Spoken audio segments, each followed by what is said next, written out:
Lámpara es a mis pies tu palabra y lumbrera mi camino. Seguimos hablando de la séptima trompeta y esta es la quinta parte. El apóstol Pablo explica en la primera carta a los Corintios, capítulo 15,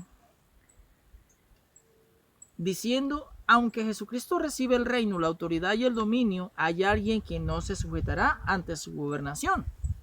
Y es aquel quien le sujetó a él todas las cosas, es decir, el Padre Jehová no se sujetará a la gobernación de su Hijo, porque es superior de aquel que se le asignó esa gobernación temporal.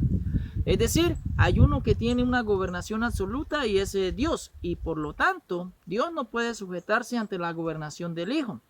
El apóstol Pablo dice una palabra importante y es la palabra se exceptúa. En la primera carta a los Corintios, capítulo 15, versículo 27, dice: porque todas las cosas las sujetó debajo de sus pies. Y cuando dice que todas las cosas han sido sujetadas a él, claramente se exceptúa aquel que sujetó a él todas las cosas. Aquí claramente ya Jesucristo no está a la diestra del Padre, porque ya recibió dominio, gobernación y reino. Pero el Padre no se somete bajo la gobernación de su Hijo. Cuando dice le sujetó todas las cosas, cuando la palabra de Dios y el apóstol Pablo dice que le sujetó todas las cosas, son todas las cosas creadas.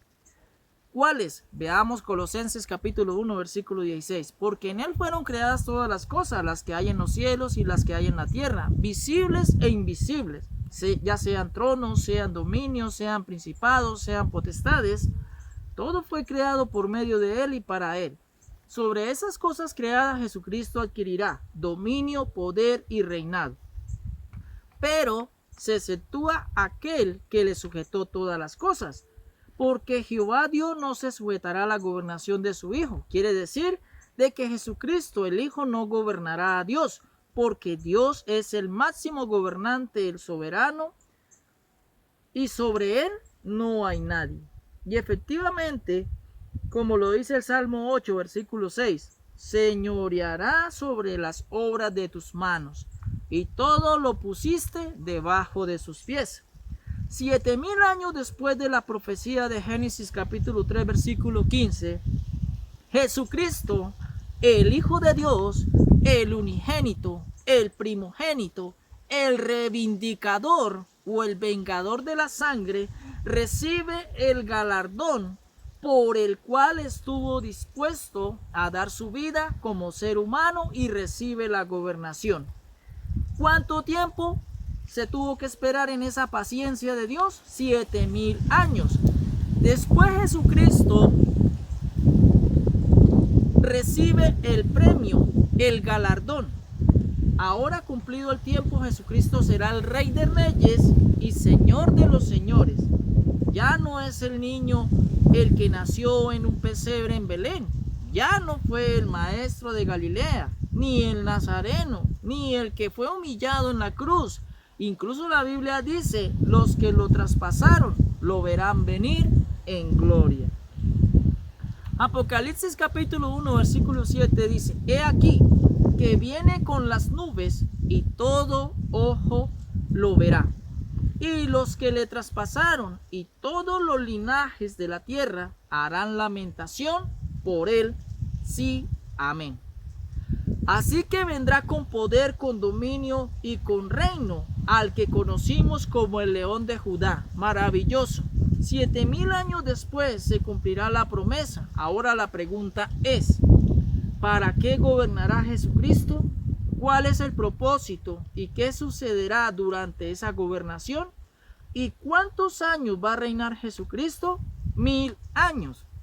Pero eso tiene que decirlo la Biblia. Y vayamos a Apocalipsis capítulo 20, versículo 6, donde están los acontecimientos importantes que tendrán ocasión en este periodo de tiempo. Pero pensemos una cosa: 7000 años es el periodo del hombre en cuanto a su gobernación, y se necesitarán de 1000 años para reparar lo que el hombre destruyó. A veces pensamos de que Dios hizo todas las cosas en un abrir y cerrar de ojos, y no es así. Dios es un Dios de diseño. y de propósito. Y es allí donde Dios permite de que las cosas se den. ¿Cuáles cosas? Tendrán evento en la gobernación de Jesús. Para empezar, sabemos de que Jesús reinará en un periodo de 1000 años, que no gobernará solo. Él gobernará como el heredero, pero juntamente con los coherederos, y con él reinaremos y gobernaremos. Veamos la carta a los Romanos capítulo 8 versículo 17. Y si hijos también, herederos de Dios y coherederos con Cristo. Mateo capítulo 25 versículo 34 dice: entonces el rey dirá a los de su derecha: venid benditos de mi Padre, y heredad el reino preparado para vosotros desde la fundación del mundo.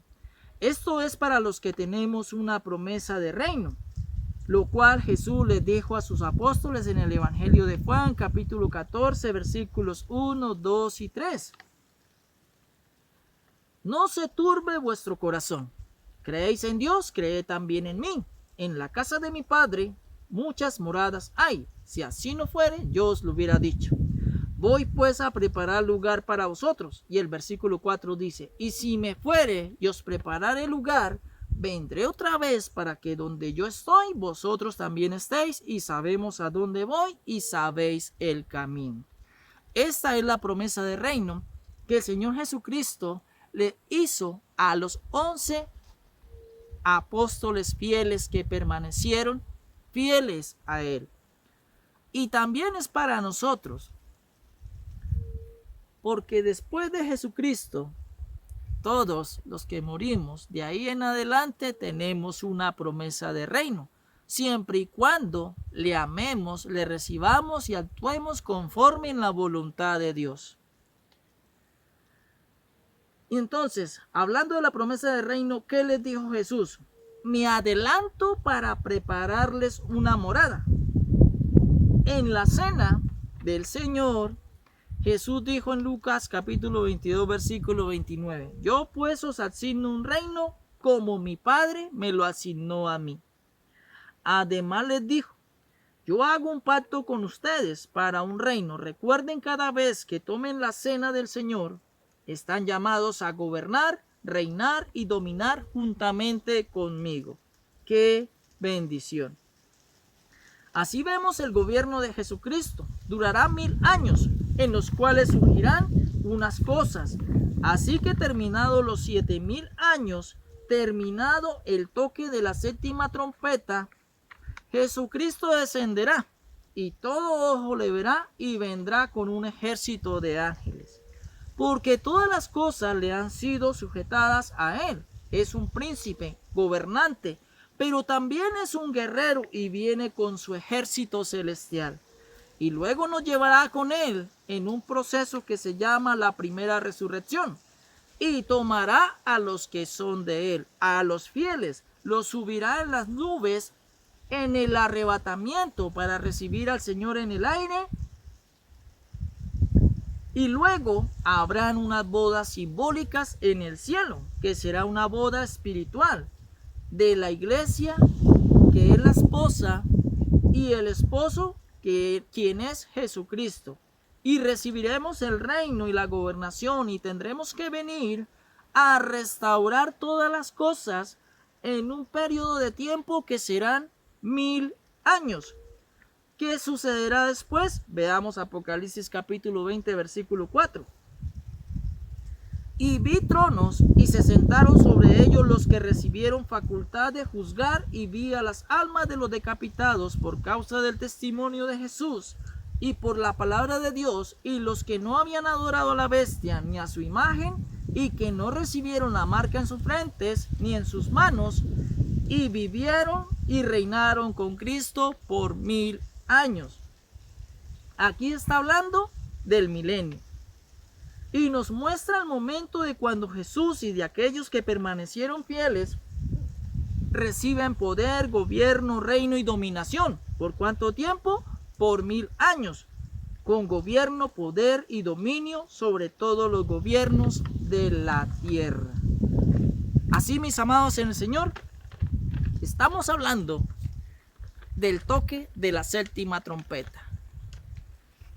En un próximo video seguiremos hablando de este tema apasionante de las trompetas de Apocalipsis. Que la palabra de Dios corra y sea glorificada. Recuerda visitar mi página de YouTube, La Restauración del Reino de la Tierra, para que allí encuentres este contenido y lo puedas analizar y lo puedas compartir para aquellos que quieran conocer acerca del reino de Dios. Dios nos bendiga.